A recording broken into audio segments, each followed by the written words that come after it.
ഒരു set of group of ആൾക്കാർക്ക് ഇപ്പോഴും പണ്ടത്തെ പോലെ ഒരു നാച്ചുറൽ രീതിയിൽ പ്രസവിക്കണം എന്ന് ആഗ്രഹമുള്ള ഒരുപാട് ആൾക്കാരുണ്ട്. രണ്ടാമത്തെ പ്രസവത്തിന് നമുക്ക് ഡെഫിനറ്റ്ലി ഒരു സുഖപ്രസവത്തിനുള്ള ഒരു ട്രയൽ കൊടുക്കാൻ പറ്റും. അതിനാണ് നമ്മൾ VBAC എന്ന് പറയുന്നത്. VBACനുള്ള പേടി എന്ന് പറയുന്നത് പ്രീവിയസ് സിസേറിയൻ്റെ സ്കാറ് ചിലപ്പോൾ റപ്ചർ ആവാം. ആൾക്കാർ അത്രയും ആഗ്രഹിച്ച് വരുന്ന ആൾക്കാരാണ് VBACന് നമ്മൾ ട്രയൽ കൊടുക്കുന്നത്. There is A slightly higher risk of rupture ഈ നമുക്ക് ചെറിയ ഗ്യാപ്പിൽ നമ്മൾ ചെയ്യുമ്പോൾ. എന്നാൽ എല്ലാം ചെറിയ ഗ്യാപ്പുള്ള ആൾക്കാർക്ക് VBAC അൺസക്സസ്ഫുൾ ആവണം, ഇല്ലെങ്കിൽ സ്കാർ റപ്ചർ ആവണം എന്നില്ല. ഗർഭം ധരിക്കുക, അമ്മയാവുക എന്ന് പറഞ്ഞാൽ ഒരു സ്ത്രീയെ സംബന്ധിച്ചിടത്തോളം ഏറ്റവും വലിയ സന്തോഷം പകരുന്ന നിമിഷങ്ങളിൽ ഒന്നായിരിക്കും. ഗർഭധാരണത്തെപ്പറ്റിയും സുഖപ്രസവത്തെപ്പറ്റിയും സിസേറിയൻ അതുപോലെ പ്രസവാനന്തര ശുശ്രൂഷകളെക്കുറിച്ചും പ്രസവാനന്തര വിഷാദ രോഗത്തെക്കുറിച്ചും ഇന്ന് സ്ത്രീകൾക്കിടയിൽ ധാരാളം സംശയങ്ങളാണുള്ളത്. ഇത്തരത്തിലുള്ള സംശയങ്ങൾക്ക് മറുപടി നൽകാനായി ഇന്ന് നമ്മോടൊപ്പം ഹെൽത്ത് പ്ലസിൽ ചേരുന്നത് കൊച്ചി കിൻഡർ ഹോസ്പിറ്റലിലെ ഡോക്ടർമാരാണ്.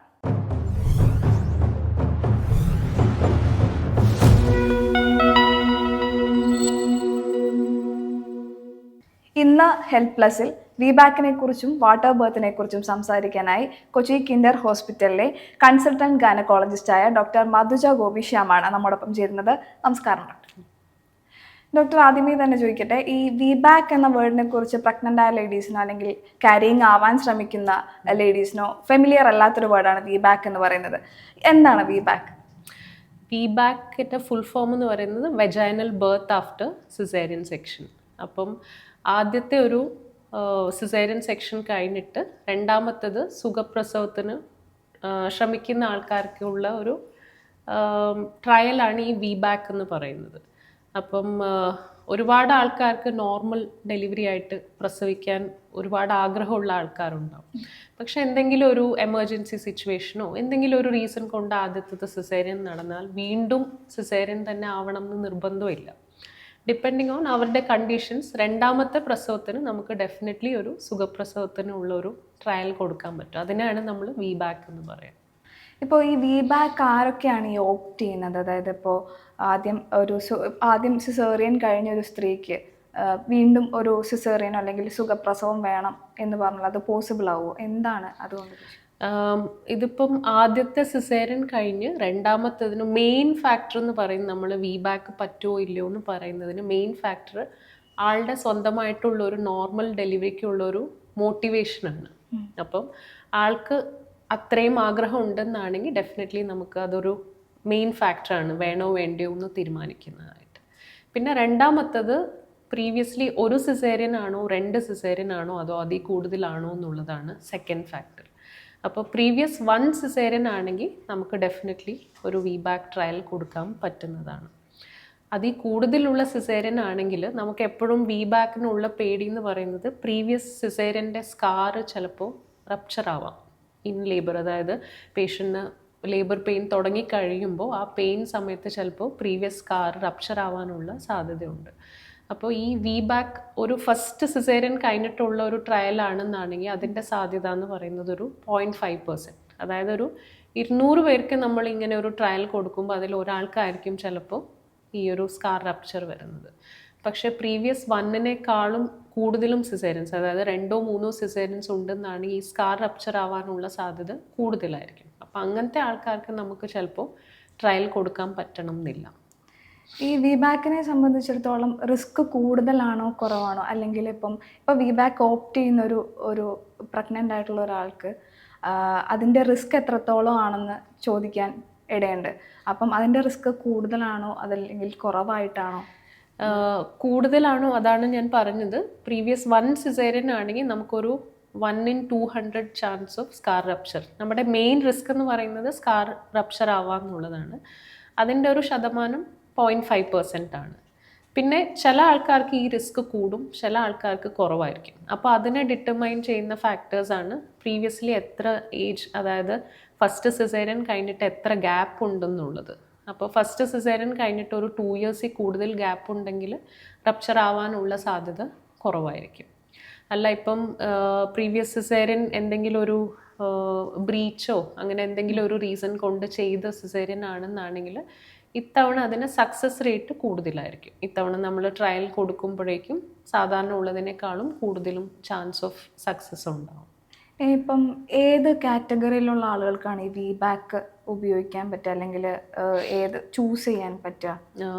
പ്രീവിയസ്ലി ഒരു എന്താ പറയുക, non repeatable cause for caesarean ആണെന്നാണെങ്കിൽ, അതായത് ഇപ്പം ഞാൻ പറഞ്ഞ പോലെ ആദ്യത്തത് ബ്രീച്ച് ആയതുകൊണ്ട് സിസേറിയൻ ചെയ്തു, ഇല്ലെങ്കിൽ പെയിൻ വന്നുകൊണ്ടിരുന്ന ആൾക്ക് പെട്ടെന്നൊരു കുഞ്ഞിനൊരു ഹാർട്ട് റേറ്റ് കുറയോ അങ്ങനെ എന്തെങ്കിലും ഒരു ഡിസ്ട്രെസ് വരുമോ, മെക്കോണിയം മഷി ഇറക്കുക എന്ന് പറയും, ഇപ്പം മെക്കോണിയം ആസ്പിറേഷൻ അങ്ങനെ എന്തെങ്കിലും പ്രോബ്ലംസ് കാരണം എമർജൻസി ആയിട്ട് കഴിഞ്ഞ തവണ ഒരു സിസേറിയൻ ചെയ്തിട്ടുണ്ടെങ്കിൽ അവർക്ക് നമുക്ക് ഡെഫിനറ്റ്ലി ട്രയൽ കൊടുക്കാൻ പറ്റുന്നതാണ്.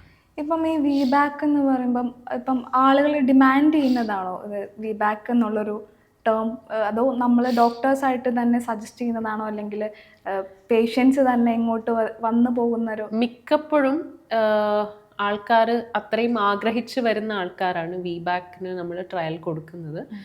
പിന്നെ ഉള്ളത് കുറച്ച് പേർക്ക് അതിന് അവയർനെസ് കുറവാണ്. അതായത് പൊതുവേ ഉള്ള ഒരു ഒപ്പീനിയനാണ് ആദ്യത്തെ സിസേറിയൻ ആണെങ്കിൽ രണ്ടാമത്തതും സിസേറിയൻ തന്നെ ആയിരിക്കും എന്നുള്ളത്. അപ്പോൾ അങ്ങനെയുള്ള ആൾക്കാർ വരുമ്പോൾ നമ്മുടെ മെയിൻ ഫസ്റ്റ് വിസിറ്റിൽ തന്നെ നമ്മൾ കൗൺസിൽ ചെയ്ത് ഇന്ന കാര്യങ്ങളുണ്ട്, ഫസ്റ്റ് സിസേറിയൻ ആയതുകൊണ്ട് രണ്ടാമത്തതും സിസേറിയൻ ആവണം നിർബന്ധമില്ല, നിങ്ങൾക്ക് ആഗ്രഹമുണ്ടോ രണ്ടാമത്തത് നോർമൽ ആവാനെന്ന് ചോദിക്കും. അപ്പോൾ അവർക്ക് ഓക്കെ, അപ്പം അപ്പോഴായിരിക്കും അവർ മനസ്സിലാക്കുന്നത് ഇല്ല നമുക്കൊരു നോർമൽ ബർത്തിനുള്ള സാധ്യത ഉണ്ടെന്നുള്ളത്. അങ്ങനെ നമ്മൾ അവർക്ക് ആഗ്രഹം ഉണ്ടെന്നാണെങ്കിൽ സെക്കൻഡ് ടൈം നമ്മൾ ട്രയൽ കൊടുക്കാറുണ്ട്. അപ്പോൾ 2 ടൈപ്പ് ഓഫ് ആൾക്കാരും നമ്മുടെ അടുത്തേക്ക് വരാറുണ്ട്. അപ്പം ഈ ആഗ്രഹിച്ചു വരുന്ന ആൾക്കാരെന്ന് പറഞ്ഞില്ല, അപ്പം കഴിഞ്ഞ മാസം തന്നെ നമുക്ക് ഒരാൾ നെയ്യാറ്റിൻകരയിൽ നിന്ന്, പിന്നെ ഒരാൾ പത്തനംതിട്ടയിൽ നിന്ന്, പിന്നെ ഒരാൾ കരുനാഗപ്പള്ളിയിൽ നിന്ന്, അങ്ങനെ പല സ്ഥലങ്ങളിലും ഇതിനു വേണ്ടിയിട്ട് ആഗ്രഹിച്ചു വരുന്ന ആൾക്കാരായിരുന്നു. അപ്പം ഒരുപാട് ആൾക്കാർക്ക് ഇങ്ങനെ VBACന് വേണ്ടി ആഗ്രഹമുണ്ട്, അതിനായിട്ട് അവർ ഒരുപാട് ശ്രമിക്കുന്നുണ്ട്. ദൂരെ സ്ഥലങ്ങളിൽ VBAC ചെയ്യുന്ന സെൻറ്റേഴ്സിലോട്ട് അവർ പോകുന്നുണ്ട്. ഡോക്ടർ, അതുപോലെ ഈ VBACന് ശ്രമിക്കുമ്പോഴുള്ള ഈ ഹെൽത്തി ഗ്യാപ്പ് എങ്ങനെയാണ് വരുന്നത്? അങ്ങനെ ഒരു ശരിക്കും പറഞ്ഞാൽ അങ്ങനെ ഒരു കട്ട് ഓഫ് ഇല്ല. പൊതുവേ നമ്മൾ പറയുന്നത് ഒരു 2 years കൂടുതൽ ഗ്യാപ്പ് ബിഫോർ കൺസെപ്ഷൻ, അതായത് അടുത്ത പ്രഗ്നൻസി ആവുന്നതിന് മുമ്പ് ഒരു 2 വർഷം ഗ്യാപ്പ് ഉണ്ടെങ്കിൽ അത് ഒരു അത്യാവശ്യം നല്ല ഐഡിയൽ ഗ്യാപ്പാണ്. എന്നാൽ ചെറിയ ഗ്യാപ്പുള്ള ആൾക്കാരും ഡെലിവറി ആവുന്നുണ്ട്. അതൊരു ആബ്സലൂട്ട് ഫാക്ടർ അല്ല, പക്ഷേ ഐഡിയലി ഒരു 2 years കൂടുതലുണ്ടെങ്കിൽ നമുക്ക് കുറച്ചും കൂടെ ധൈര്യമായിട്ടും VBACന് ട്രയൽ കൊടുക്കാൻ പറ്റും. അഥവാ ഇപ്പോൾ ഡോക്ടർ പറഞ്ഞ പോലെ ഒരു 2 years കുറവാണ് എന്നുണ്ടെങ്കിൽ, അതായത് ഇപ്പോൾ ആദ്യത്തെ ഡെലിവറി കഴിഞ്ഞിട്ട് ഇപ്പം ഏകദേശം ഒരു വർഷം അല്ലെങ്കിൽ 1.5 വർഷം ആയി എന്ന് വിചാരിക്കുക, അപ്പോൾ അതിനുള്ളിൽ തന്നെ നമ്മൾ കൺസീവ് ആയി എങ്കിൽ ഈ VBAC ചെയ്യാനുള്ള റിസ്ക് കൂടുമോ, അല്ലെങ്കിൽ അതിനുള്ള പോസിബിലിറ്റീസ് എത്രത്തോളം ഉണ്ടാവും? റിസ്ക് കൂടുമെന്ന് ചോദിച്ചാൽ there is A slightly higher risk of rupture ഈ നമുക്ക് ചെറിയ ഗ്യാപ്പിൽ നമ്മൾ ചെയ്യുമ്പോൾ. എന്നാൽ എല്ലാം ചെറിയ ഗ്യാപ്പുള്ള ആൾക്കാർക്ക് VBAC അൺസക്സസ്ഫുൾ ആവണം, ഇല്ലെങ്കിൽ സ്കാർ റപ്ചർ ആവണം എന്നില്ല. അപ്പോൾ അത് നമുക്ക് അവർ ഇൻ ലേബർ വരുമ്പോഴേ നമുക്കത് കറക്റ്റായിട്ട് പറയാൻ പറ്റുള്ളൂ. എന്നാൽ അങ്ങനത്തെ ആൾക്കാർ VBACന് ട്രയലിന് വരുമ്പോഴേക്കും നമ്മൾ ക്ലോസ് ആയിട്ട് മോണിറ്റർ ചെയ്യും. അമ്മയുടെ ഹാർട്ട് റേറ്റും ബാക്കി കാര്യങ്ങളും, പെയിൻ ഉണ്ടോ, പെയിൻ ഒരുപാട് കൂടുതലാണോ എന്നുള്ള കാര്യങ്ങൾ മോണിറ്റർ ചെയ്യും.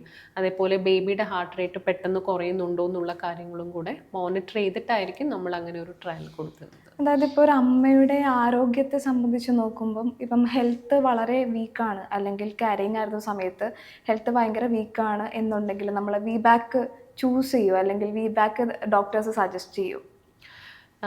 ഈ ഹെൽത്ത് വീക്കാണെന്ന് ഉദ്ദേശിക്കുന്നത് ഇപ്പോൾ നമ്മൾ മെയിൻലി നോക്കുന്നത് ആളുടെ ഹീമോഗ്ലോബിൻ ലെവൽസ് നോർമലാണോ, ബ്ലഡ് ലെവൽസ് നോർമലാണോ, ആളുടെ ഒരു weight gain in pregnancy ideal weight gain ആയിട്ടാണോ ഉള്ളത്, അതോ തീരെ ഒട്ടും വെയിറ്റ് ഗെയിൻ ഇല്ലാതെയാണോ ഇരിക്കുന്നത്, ഒത്തിരി ഒബീസ് ആയിട്ടുള്ള ആളാണോ, ഇങ്ങനത്തെ ഫാക്ടേഴ്സാണ് നമ്മൾ നോക്കുന്നത്. അപ്പം മെയിൻലി ഹീമോഗ്ലോബിൻ ലെവൽസ് തീരെ കുറവാണ്, നമുക്കൊരു ബ്ലഡ് ട്രാൻസ്ഫ്യൂഷൻ കൊടുക്കാൻ മാത്രം കുറവുള്ള ആളാണെങ്കിൽ ചിലപ്പോൾ അത് ഒരു ഐഡിയൽ പേഷ്യൻ്റ് ആയിരിക്കില്ല. എന്നാൽ നമ്മളൊരു പേഷ്യൻറ്റിനെ ആദ്യം തൊട്ട്, അതായത് പ്രഗ്നൻസിയുടെ തുടക്കം തൊട്ടേ നോക്കുവാണെങ്കിൽ ഈ കാര്യങ്ങളെല്ലാം നമ്മൾ മോണിറ്റർ ചെയ്തുകൊണ്ടായിരിക്കും ആ ഒരു അവസാന ഘട്ടം വരെ എത്തുന്നത്.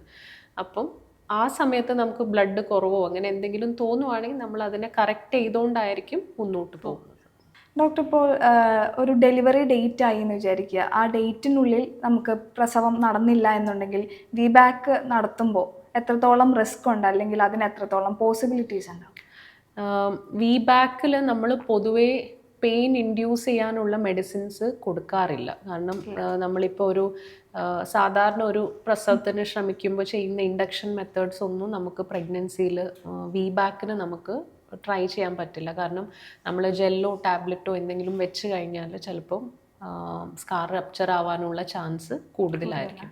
പക്ഷേ നമുക്ക് natural methods of induction try ചെയ്യാം. അതായത് മെഡിസിൻ കൊടുക്കാതെ തന്നെ യൂട്രസിൻ്റെ ഓപ്പണിങ്ങിൻ്റെ ഉള്ളിലോട്ടൊരു ട്യൂബ് അകത്തോട്ട് ഇട്ടിട്ട് ചിലപ്പോൾ ഒന്ന് യൂട്രസ് വികസിപ്പിക്കാൻ വേണ്ടിയിട്ടുള്ള മെത്തേഡ്സ് നമുക്ക് ട്രൈ ചെയ്യാം. അതിനാവുമ്പോൾ ഈ ഹൈപ്പർ സ്റ്റിമുലേഷനോ സ്കാർ റപ്ചറോ ആവാനുള്ള സാധ്യതയില്ല. അപ്പോൾ അത് നമുക്ക് ട്രൈ ചെയ്യാവുന്നതേ ഉള്ളൂ. അതുപോലെ തന്നെ നമ്മുടെ അടുത്തൊരു ടോപ്പിക്കാണ് വാട്ടർ ബർത്ത് എന്ന് പറയുന്നത്. അപ്പോൾ വാട്ടർ ബർത്തിനെ സംബന്ധിച്ചിടത്തോളം കേരളത്തിൽ അധികം ഫെമിലിയർ അല്ലാത്തൊരു ടേമാണ് വാട്ടർ ബർത്ത്. ഇപ്പം നമ്മൾ കൂടുതലും കണ്ടിരിക്കുന്ന യൂട്യൂബിലൊക്കെ അബ്രോഡുള്ള വാട്ടർ ബർത്തും കാര്യങ്ങളൊക്കെയാണ്. അത് എന്തുകൊണ്ട് കേരളത്തിൽ ട്രൈ ചെയ്യുന്നില്ല, അല്ലെങ്കിൽ കേരളത്തിൽ ഏതെങ്കിലും അറ്റംപ്റ്റ് നടന്നതായിട്ട്? ശരിക്കും പറഞ്ഞാൽ കേരളത്തിൽ മാത്രമല്ല, പൊതുവെ ഇന്ത്യയിൽ വാട്ടർ ബർത്ത്സ് വളരെ കുറച്ച് സെൻറ്റേഴ്സിൽ മാത്രമേ ഇപ്പം നടക്കുന്നുള്ളൂ. അത് ഇപ്പോഴും അത്രയും പോപ്പുലറൈസ്ഡ് ആവാത്ത ഒരു കാര്യമാണ്. കേരളയിൽ ഒരു സെൻറ്ററിൽ ഇത് നടക്കുന്നുണ്ട്. പക്ഷെ ഒരു ഹോസ്പിറ്റൽ സെറ്റിങ്ങിൽ നമ്മൾ ആദ്യമായിട്ടായിരിക്കും water birth facilities in Kerala കൊണ്ടുവരുന്നത്. ഇപ്പം എന്താണ് ഈ വാട്ടർ ബർത്ത് എന്നതുകൊണ്ട് ഉദ്ദേശിക്കുന്നത് എന്താണ്? അതായത് നമ്മളിപ്പം അറ്റ് പ്രസൻറ്റ് നോക്കുവാണെങ്കിൽ ഇന്ത്യയിലും ഇന്ത്യക്ക് പുറത്തും ഒരുപാട് മെഡിക്കലൈസ്ഡ് ആയിരിക്കുവാണ് ഈ പ്രഗ്നൻസി, ഡെലിവറി എന്നൊക്കെ പറയുന്നത്. ഒരുപാട് മെഡിക്കേഷൻസ്, പേഷ്യൻറ്റ് ഹോസ്പിറ്റലിനകത്ത് കയറി കഴിഞ്ഞാൽ ഇഞ്ചെക്ഷൻസും മെഡിക്കേഷൻ, ഇൻഡക്ഷൻ, അങ്ങനെ ഒരുപാട് റീസൺസിന് ഇൻഡിക്കേറ്റഡ് റീസൺസ് അല്ലാത്ത റീസൺസും കൊണ്ട്, കൺവീനിയൻസ് റീസൺസിനും കൊണ്ട് ഒരുപാട് മെഡിക്കേഷൻസും കാര്യങ്ങളൊക്കെ ഉപയോഗിക്കുന്നുണ്ട്. പക്ഷേ ഒരു സെറ്റ് ഓഫ് ഗ്രൂപ്പ് ഓഫ് ആൾക്കാർക്ക് ഇപ്പോഴും പണ്ടത്തെ പോലെ ഒരു നാച്ചുറൽ രീതിയിൽ പ്രസവിക്കണം എന്ന് ആഗ്രഹമുള്ള ഒരുപാട് ആൾക്കാരുണ്ട്. അപ്പം ഈ വാട്ടർ ബർത്ത് എന്ന് പറയുന്നത് നമ്മൾ വിതൗട്ട് വേറെ മെഡിസിൻസ് ഒന്നും ഉപയോഗിക്കാതെ നാച്ചുറലി പെയിൻ വന്ന് അതിനെ മാനേജ് ചെയ്യുന്നത്. അതായത് പെയിൻ മാനേജ്മെൻറ്റിന് ഇപ്പോൾ നമുക്ക് പെയിൻലെസ് ഓപ്ഷൻസ് ഒരുപാടുണ്ട്. പക്ഷെ അതൊന്നും ഉപയോഗിക്കാതെ തന്നെ വെള്ളത്തിൽ പ്രസവിക്കുക എന്നുള്ളതാണ് ബേസിക്കലി വാട്ടർ ബർത്ത് എന്ന് പറയുന്നത്. അപ്പം ആ ഒരു വാട്ടർ എന്ന് പറയുന്നത് ഒരുപാട് ഹീലിംഗ് പ്രോപ്പർട്ടീസ് ഉള്ള ഒരു സംഭവമാണ്. അപ്പം വാട്ടർ ബർത്തിൻ്റെ മെയിൻ അഡ്വാൻറ്റേജ് എന്ന് പറയുന്ന ആൾക്ക് പെയിൻ പെർസെപ്ഷൻ കുറവായിരിക്കും, ലേബർ കുറച്ചും കൂടെ പെട്ടെന്ന് നടക്കും, ആൾ ഒത്തിരി കംഫർട്ടബിൾ ആയിട്ടായിരിക്കും ഡെലിവറി ചെയ്യുന്നത്, plus without the use of medicines. അപ്പോൾ മെഡിസിൻസും ബാക്കി ഓപ്ഷൻസ് ഒന്നും ഇല്ലാതെ തന്നെ ആൾക്കൊരു നാച്ചുറൽ ബർത്തിങ് എക്സ്പീരിയൻസ് ചെയ്യാൻ പറ്റും എന്നുള്ളതാണ് ഇതിൻ്റെ അഡ്വാൻറ്റേജ്. അപ്പോൾ ഈ വാട്ടർ ബർത്തിനെ വെച്ച് നോക്കുമ്പോഴത്തേനും ഈ വാട്ടർ ബർത്ത് ചെയ്യുന്ന സമയത്ത് ഇൻഫെക്ഷൻസ് ഉണ്ടാവാനുള്ള സാധ്യത എത്രത്തോളമാണ് സാധാരണ? ഇത് പൊതുവേ ഉള്ള ഒരു എന്താ പറയുക, ഒരു പെർസെപ്ഷനാണ്. ഇങ്ങനെ വാട്ടർ ബർത്ത് ചെയ്താൽ ചിലപ്പം കുഞ്ഞിൻ്റെ വായ്ക്കകത്തും മൂക്കിനകത്തും വെള്ളം പോവും, ഇൻഫെക്ഷൻ കയറും എന്നുള്ളത്. ജനറലി നമ്മൾ വാട്ടർ ബർത്തിന് യൂസ് ചെയ്യുന്ന വെള്ളം RO വാട്ടർ, അതായത് സേഫ് വാട്ടർ ആയിരിക്കും. പിന്നെ അത് എല്ലാ ആഴ്ചയിലും എല്ലാ മാസത്തിലും നമ്മൾ കൾച്ചർ ചെയ്തിട്ട് അതിൽ വേറെ എന്തെങ്കിലും ഓർഗാനിസംസ് ഉണ്ടോ എന്ന് നോക്കിയിട്ടായിരിക്കും ഇത് ചെയ്യുന്നത്. പിന്നെ ഒരുപാട് ഔട്ട് ഓഫ് ഇന്ത്യ ഒരുപാട് സ്ഥലങ്ങളിൽ വാട്ടർ ബർത്ത് ചെയ്യുന്നുണ്ട്. അപ്പം it is generally considered safe. അങ്ങനെ ഒരു ഇൻഫെക്ഷൻ ചാൻസ് വളരെ കുറവാണ് ഇതിൽ. ഇപ്പോൾ ഈ വാട്ടർ ബർത്തിൻ്റെ സമയത്ത് ഉണ്ടാകുന്ന ഫെസിലിറ്റീസ് ഉണ്ട്, അതായത് ഹോസ്പിറ്റലിൽ തന്നെ അറേഞ്ച് ചെയ്ത് വെക്കുന്ന ഒരുപാട് സൗകര്യങ്ങളുണ്ടാവും. അത് എന്തൊക്കെയാണെന്ന് പറയുന്നത്? അതായത് നമ്മളൊരു ഹോസ്പിറ്റൽ സെറ്റിങ്ങിൽ വാട്ടർ ബർത്ത് ട്രൈ ചെയ്യുമ്പോൾ ഉള്ള അഡ്വാൻറ്റേജ് എന്ന് പറയുന്നത്, ഡെഫിനറ്റ്ലി ഇൻ കേസ് ഇപ്പോൾ എല്ലാ നോർമൽ ബർത്ത്സിന് ട്രൈ ചെയ്യുന്ന എല്ലാവർക്കും നോർമലി ഡെലിവറി ആവണം എന്നില്ല. ചില ആൾക്കാർക്ക് ഒരു എമർജൻസി സിറ്റുവേഷനിൽ ചിലപ്പോൾ സിസേറിയൻ വേണ്ടി വരാം. അപ്പോൾ അങ്ങനെ ഉള്ളപ്പോൾ ഈവൻ നമ്മൾ വാട്ടർ ബർത്തിന് ശ്രമിക്കുന്ന സമയത്താണെങ്കിലും എനി എമർജൻസി നമുക്ക് 24 hours ഡോക്ടേഴ്സും അനസ്തെറ്റിസ്റ്റും നഴ്സസും എല്ലാവരും ഉള്ള ഓപ്പറേഷൻ തിയേറ്ററുകളൊക്കെ ഉള്ള സൗകര്യത്തിൽ ഡെലിവറി ചെയ്യുന്നതാണ് എപ്പോഴും ഒരു ബെറ്റർ ഓപ്ഷൻ.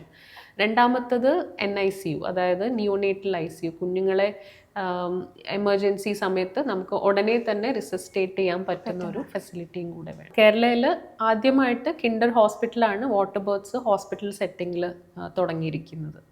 ഇപ്പോൾ ഈ വാട്ടർ ബേർത്തിൽ ഉണ്ടാകുന്ന അഡ്വാൻറ്റേജസ് എന്തൊക്കെയാണ്? ഒരുപാട് അഡ്വാൻറ്റേജസ് ഉണ്ട്. മദറിനും ബേബിക്കും രണ്ടുപേർക്കും അഡ്വാൻറ്റേജസ് ഉണ്ട്. ഒന്ന്, ഡെഫിനറ്റ്ലി നമ്മൾ സംസാരിച്ചതുപോലെ പെയിൻ റിലീഫ്, അതായത് വളരെ കംഫർട്ടബിളായിട്ട് മദറിന് ബേർത്ത് ചെയ്യാൻ പറ്റുന്ന ഒരു ഫെസിലിറ്റിയാണ് ഈ വാട്ടർ ബേർത്ത് എന്ന് പറയുന്നത്. രണ്ടാമത്തത്, നമ്മൾ ഈ പ്രസവ സമയത്ത് കുഞ്ഞിൻ്റെ ഹെഡ് ഔട്ട് ആവുന്ന സമയത്ത് എപ്പിസിയോട്ടമി എന്ന് പറഞ്ഞൊരു വെജൈനൽ കട്ട് പൊതുവെ കൊടുക്കാറുണ്ട് ആവശ്യം ഉള്ള സ്ഥലങ്ങളിൽ.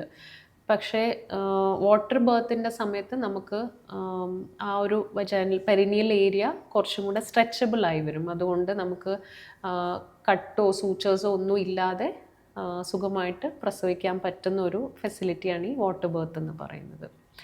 അതേപോലെ മദറിൻ്റെ ലേബർ ഡ്യൂറേഷൻ, അതായത് ഇപ്പോൾ ഒരു നോർമൽ നമ്മൾ മെഡിക്കേഷനൊക്കെ കൊടുത്ത് കണ്ടക്ട് ചെയ്യുന്ന ഒരു ബേർത്ത് ആണെങ്കിൽ ചിലപ്പോൾ ഒരു 12 മണിക്കൂർ എടുക്കുന്ന സ്ഥലത്ത് വാട്ടർ ബേർത്തിൽ ആ ഒരു ലേബർ ഡ്യൂറേഷൻ കുറച്ചും കൂടെ കട്ട് ഷോർട്ടായിരിക്കും. പിന്നെ പൊതുവേ നമ്മൾ കാണുന്നത് വാട്ടർ ബേർത്തിൽ കൂടെ പ്രസവിച്ച കുഞ്ഞുങ്ങൾ കുറച്ചും കൂടെ കാമായിരിക്കും. സാധാരണ നമ്മൾ ലേബർ റൂമിൽ കാണുന്നത് കുഞ്ഞ് ഡെലിവറി ആയ ഉടനെ ഭയങ്കര ഒച്ചയോടുകൂടെ കരയും. പക്ഷേ വാട്ടർ ബേർത്തിലെ ബേബീസ് പതുക്കെ കണ്ണ് തുറന്ന് അമ്മയുടെ നെഞ്ചത്തോട്ട് കിടന്ന് പതുക്കെ ചുറ്റുവറ്റത്തൊക്കെ നോക്കി പിന്നെ ആയിരിക്കും പതുക്കെ ആ ഒരു കരച്ചിൽ വരുന്നത്. ലോങ് ടേം ആണെങ്കിലും കുഞ്ഞുങ്ങൾ കുറച്ചും കൂടെ കാമറായിട്ടാണ് സ്റ്റഡീസ് പറയുന്നത്. ആൾക്ക് ഇപ്പോൾ നമ്മൾ സാധാരണ ഒരു ഹോസ്പിറ്റൽ ബെഡിൽ കിടന്നായിരിക്കും പ്രസവിക്കുന്നുണ്ടാവുക. പക്ഷേ വാട്ടർ ബേർത്ത് സമയത്ത് ആൾക്ക് ചൂസ് ചെയ്യാൻ പറ്റും ഏത് പൊസിഷനിലാണോ ആൾക്ക് കംഫർട്ടബിൾ ആയിട്ട്. പൊതുവേ ഈ ബേർത്ത് എന്ന് പറയുന്ന ഒരു നാച്ചുറൽ പ്രോസസ്സാണ്. അപ്പോൾ അവർക്ക് തന്നെ ബോഡി അതനുസരിച്ചിട്ട് മൂവ് ചെയ്ത് പ്രസവിക്കാൻ പറ്റുന്നതാണ്. അപ്പോൾ വാട്ടർ ബേർത്തിന് ആ ഒരു അഡ്വാൻറ്റേജും കൂടെ മദറിന് ഉണ്ടാവും. അപ്പോൾ ഈ വാട്ടർ ബേർത്തിൽ ഇപ്പോൾ കുഞ്ഞുങ്ങൾ വരുന്ന സമയത്ത്, അതായത് വെജൈനയിലൂടെ വരുന്ന സമയത്ത് അത് കാണാൻ നമുക്ക് കഴിയും. അതായത് ഡോക്ടേഴ്സിന് അത് വരുന്നുണ്ട് അല്ലെങ്കിൽ കുഞ്ഞ്. അതെ, ഡെഫിനറ്റ്ലി അത് കാണാൻ പറ്റുന്നതാണ്. വാട്ടർ ബേർത്തിൻ്റെ തന്നെ വേറൊരു, നമ്മൾ വാട്ടർ ഇൻ ലേബർ 2 രീതിയിൽ യൂസ് ചെയ്യാം. ഒന്ന് വാട്ടർ ബേർത്ത് എന്ന് പറയും, അതായത് പ്രസവിക്കുന്നത് വെള്ളത്തിൻ്റെ അകത്തോട്ട്, അതായത് കുഞ്ഞു ഇൻ ടു ദ വാട്ടർ ആയിരിക്കും പ്രസവിക്കുന്നത്. വേറൊരെണ്ണം ഹൈഡ്രോതെറപ്പി എന്ന് പറയും, അതായത് പെയിൻ റിലീഫിന് വേണ്ടി മാത്രം വെള്ളം ഉപയോഗിക്കുക. ബേർത്തിങ് സമയം ആകുമ്പോഴേക്കും സാധാരണ പ്രസവിക്കുന്ന പോലെ തന്നെ വെള്ളത്തൊന്ന് പുറത്തേക്ക് ഇറങ്ങിയിട്ടായിരിക്കും പ്രസവിക്കുക. അപ്പോൾ വാട്ടർ ബേർത്ത് എന്നുള്ള ഒരു കോൺസെപ്റ്റിലോട് അധികം ഫെമിലിയർ അല്ലാത്ത ആൾക്കാർ, ഇല്ലെങ്കിൽ അതിനെക്കുറിച്ച് പേടിയുള്ള ആൾക്കാർക്ക് ഡെഫിനറ്റ്ലി ഈ ഹൈഡ്രോതെറപ്പിയുടെ അഡ്വാൻറ്റേജസ് ഉറപ്പായിട്ടും ഉപയോഗിക്കാൻ പറ്റും. അപ്പോൾ ഈ ഡെലിവറി നടക്കുന്ന സമയത്ത് ഇച്ചിരി റിസ്ക് ഇത്തിരി കൂടിപ്പോയി കഴിഞ്ഞാൽ എന്താണ് ആ സമയത്ത് ചെയ്യാൻ പറ്റുക? വാട്ടർ ബേർത്ത് നമുക്ക് എല്ലാവർക്കും ഓഫർ ചെയ്യാൻ പറ്റുന്ന ഒരു ഫെസിലിറ്റി അല്ല. അൺകോംപ്ലിക്കേറ്റഡ് പ്രഗ്നൻസീസിനാണ് നമ്മൾ വാട്ടർ ബേർത്ത് ഓഫർ ചെയ്യാൻ പറ്റുക. അതിന് സ്ട്രിക്റ്റ് ക്രൈറ്റീരിയ ഉണ്ട്. പിന്നെ ഈ പറഞ്ഞ പോലെ പ്രഗ്നൻസി ഡെലിവറി എന്ന് പറയുന്ന ഒരു അൺപ്രഡിക്റ്റബിൾ ആയിട്ടുള്ള ഒരു സംഭവമാണ്. അപ്പം ഒരു എമർജൻസി സിറ്റുവേഷൻസ് നമുക്ക് പെട്ടെന്ന് മദറിനെ പുറത്തേക്ക് ഇറക്കേണ്ടി വരുവാണെങ്കിൽ അതിനായിട്ട് നമ്മൾ റെഗുലറായിട്ട് സ്കിൽ ആൻഡ് ഡ്രിൽ എന്ന് പറയുന്ന ഒരു സംഭവം നടത്താറുണ്ട്. അങ്ങനെ ഒരു എമർജൻസി സിറ്റുവേഷൻ വരുവാണെങ്കിൽ എങ്ങനെ മദറിനെ നമ്മൾ പുറത്തേക്ക് ഇറക്കും എന്നുള്ളത്. മദർ വെള്ളത്തിനകത്താണെങ്കിലും നമ്മൾ കണ്ടിന്യൂസ് ആയിട്ടും കുഞ്ഞിനെയും അമ്മേനെയും മോണിറ്റർ ചെയ്യുന്നുണ്ടാവും. അങ്ങനെ എന്തെങ്കിലും ഒരു എമർജൻസി സിറ്റുവേഷൻ വരുവാണെങ്കിൽ നമുക്ക് അപ്പം തന്നെ മദറിനെ വെള്ളത്തിൽ നിന്ന് പുറത്തേക്ക് ഇറക്കാൻ പറ്റുന്ന ഇതാണ്. ഇപ്പോൾ ഒരു ഏജ് കാറ്റഗറി ഉണ്ടാവുമോ ഒരു ഡെലിവറിക്ക്? അതായത് ഇപ്പം ഏജ് കാറ്റഗറി കൂടാതെ ഒരു ശരീരഭാരം കൂടുതലുള്ള ഒരു സ്ത്രീക്ക് വാട്ടർ ബേർത്ത് എത്രത്തോളം സക്സസ്ഫുൾ ആണ്, അല്ലെങ്കിൽ എത്രത്തോളം ഹെൽപ്ഫുൾ ആയിരിക്കും? അത് ഞാൻ പറഞ്ഞ പോലെ സ്ട്രിക്റ്റ് ആയിട്ടും ക്രൈറ്റീരിയ ഉണ്ട്. ഏജ് ക്രൈറ്റീരിയ ഒരു വലിയ ക്രൈറ്റീരിയ അല്ല ഇതിന്. പക്ഷേ ഒബീസ് ആയിട്ടുള്ള മദേഴ്സ്, അതായത് നമ്മുടെ BMI more than 30 ഒക്കെ ഉള്ള ആൾക്കാർക്ക് ചിലപ്പോൾ വാട്ടർ ബേർത്ത് കുറച്ചും കൂടെ ബുദ്ധിമുട്ടായിരിക്കും. ഡോക്ടർ ഇപ്പോൾ പ്രഗ്നൻ്റ് ആയ വിമൻസ് അല്ലെങ്കിൽ അതിനുവേണ്ടി തയ്യാറെടുക്കുന്ന അമ്മമാരോട് ഡോക്ടർക്ക് എന്താണ് കോമൺ ആയിട്ടൊരു മെസ്സേജ് കൊടുക്കാനുള്ളത്? കോമൺ മെസ്സേജ് എന്ന് പറയുവാണെങ്കിൽ, പണ്ടത്തെ കാലത്താണ് ഡോക്ടർ പറയുന്ന പോലെ പേഷ്യൻസ് ചെയ്യാന്നുള്ളത്. ഇപ്പം അങ്ങനെയല്ല. ഇപ്പോൾ എല്ലാം നമ്മൾ തമ്മിൽ എല്ലാ കാര്യങ്ങളും ഡിസ്കസ് ചെയ്തിട്ട് ഒരു ഇൻഫോംഡ് ഡിസിഷൻ, അതായത് ഡോക്ടറുടെ അടുത്തേക്ക് വരുമ്പോൾ ഡോക്ടർ എല്ലാ കാര്യങ്ങളും ഡിസ്കസ് ചെയ്തിട്ട് ഡിസിഷൻ ആ മദർ ഇല്ലെങ്കിൽ മദറും ആ കപ്പിളും ആയിരിക്കണം എടുക്കേണ്ടത്. അപ്പോൾ ഒരിക്കലും ഡോക്ടർ പറഞ്ഞതനുസരിച്ചിട്ട് ചെയ്യരുത്. നിങ്ങൾ എല്ലാ കാര്യങ്ങളും ഡോക്ടറുമായിട്ട് ഡിസ്കസ് ചെയ്തിട്ട് ഒരു ഡിസിഷൻ എടുക്കുക എന്നുള്ളത് തന്നെയാണ് ഫൈനൽ മെസ്സേജ്. നന്ദി ഡോക്ടർ. എന്തായാലും ഈ വിബാക്കിനെ കുറിച്ചും വാട്ടർ ബർത്തിനെ കുറിച്ചും നമ്മളോട് ഇത്രയും സമയം സ്പെൻഡ് ചെയ്ത് സംസാരിച്ചത്. Thank you.